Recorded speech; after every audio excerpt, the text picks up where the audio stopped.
Hello everyone, Mystic Otaku here. Starting today, I'll no longer be using an AI voice to do my videos. No way anyone finds my voice any more annoying than an AI voice, right? With that being said, let's get started with today's video. And I got an interesting matchup today. It's probably going to be one of the more controversial matchups that may turn people feral. Today, we'll be discussing a mid-level 4 Ein's Wallenstine versus the Juggernaut. Or more specifically, the one that destroyed the Estrella Familia. And no, I do not have a Estrella Familia addiction. I can quit anytime I want to. I'm going to try to determine if our Ein's at the same time this tragedy took place could have turned the tables or possibly even saved the Estrella Familia had she been in the dungeon at the time. Or if she would just be another one of the creature's victims.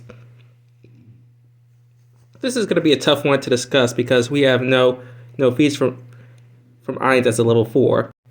Although I think I'll scale her to be just around Ryu's levels in terms of status since the two of them were equals during the Great Feud.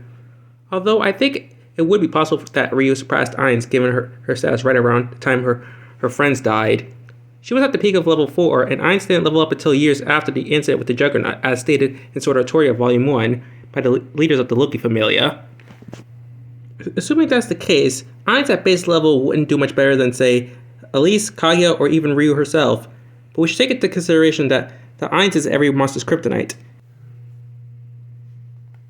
During the Great Feud, she was able to hold back a floor boss, summoned by Eberus all by herself for a while, and started to do a decent amount of damage against it with her Avenger skill and Black Wind Awaken.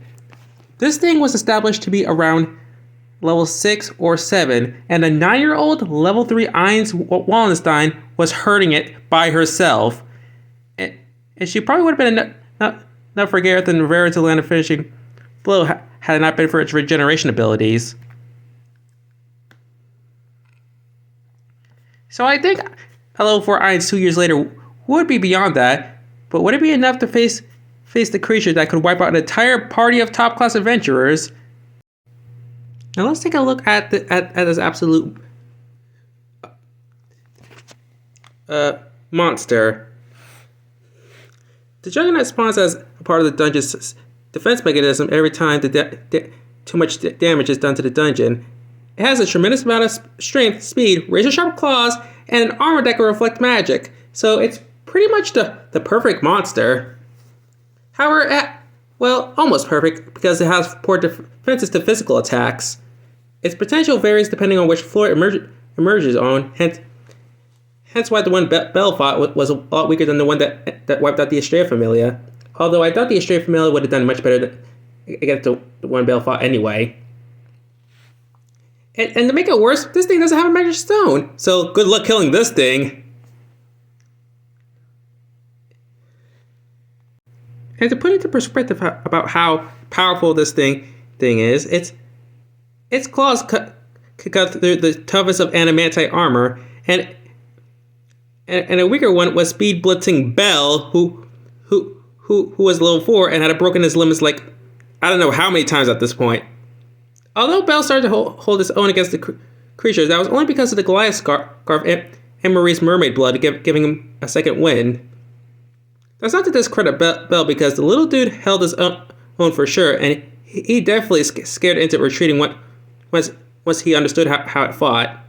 His adaptability is insane, but in all honesty, he would have died if not for Cassandra convincing Wilf to make that scarf for him, as he was hurt pretty badly with it on. If you want to take the anime into account, his neck was a little bruised after the Juggernaut struck it despite the scarf protecting him. This is a material that prevented a dragon's blue flames from burning Harumi alive, and this weaker Juggernaut wounded him with him wearing it. Although I'd argue that Ein's 2 years after the Great Feud is a bit stronger than this version of Belle, at least when she uses her full power. Now take a look at the one the Estrella Familia fought. And my god, this thing is crazy. It wiped out an entire familia of level 3s and 4s respectively. And after its first wave of attacks, its main members were in terrible shape.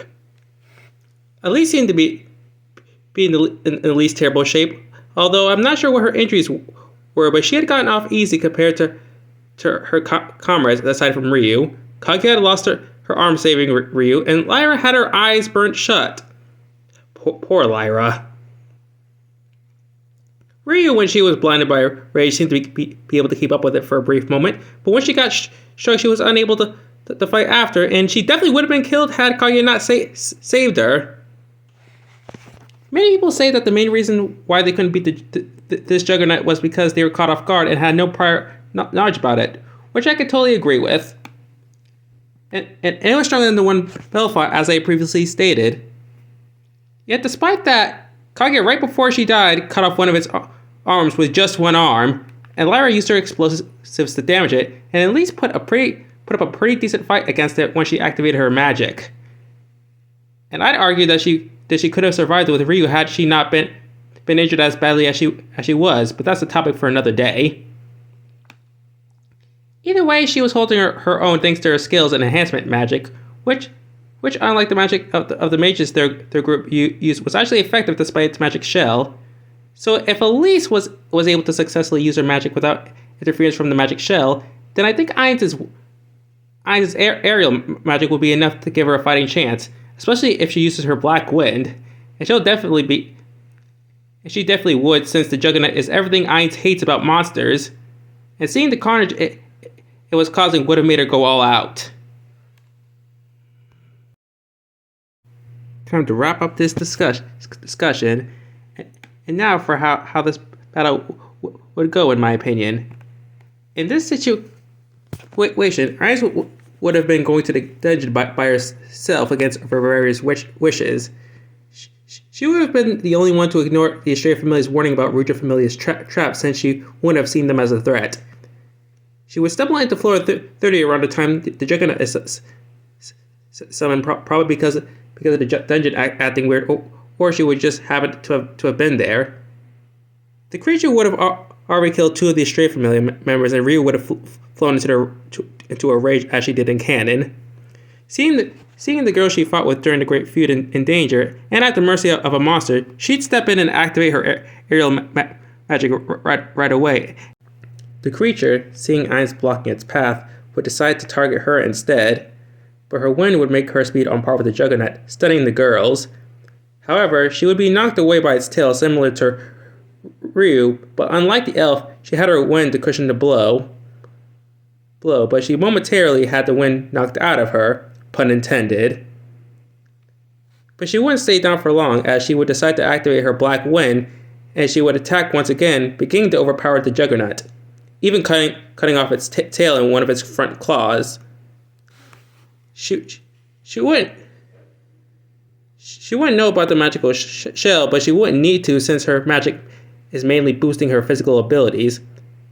The Juggernaut wouldn't have been defeated right away, but it would start to fear Ainz as it starts to overpower it, just like how the Juggernaut Bell fought started to fear him when he used his Argo Vesta to knock it back.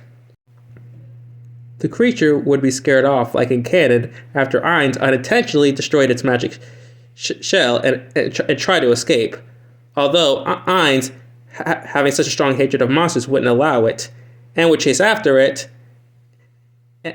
And while its back is turned, she would cut off its head, decapitating it, thus bringing its reign of terror to an end, thus making our Sword Princess the winner of this matchup.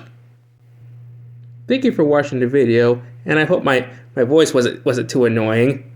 Please like and subscribe and share this video. If there's a discussion you would like me to do, leave it in the comment section below, and I shall see you next time. Mystic Otaku, signing out.